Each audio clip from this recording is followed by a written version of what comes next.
suppose we take.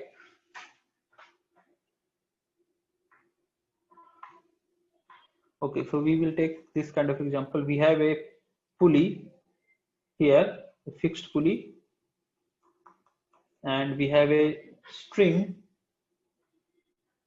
like this. We have a string like this, and we have a surface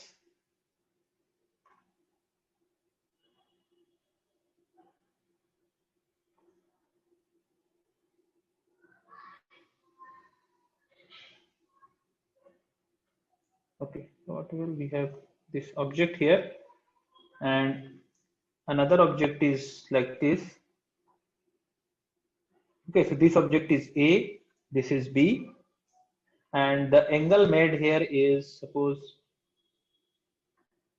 this is 37 degree, and this angle here is suppose 53 degree, and the velocity of this one is given, suppose 10 meter per second. We have to find velocity of this one. So VV we have to find, okay, and VA is given 10 meter per second. Connected by string. So what will be the relation between these two velocities? So how to relate these two velocities? So again here we will use the technique which we used in the last problem.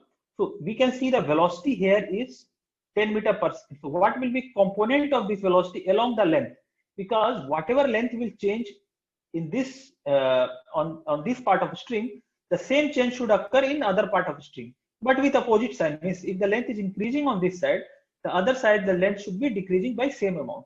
So if velocity is 10 meter per second, its component along the string we can write as component along the length, component of VA along length. How much it will be VA cos 37. Okay, similarly we can write component of VB along length,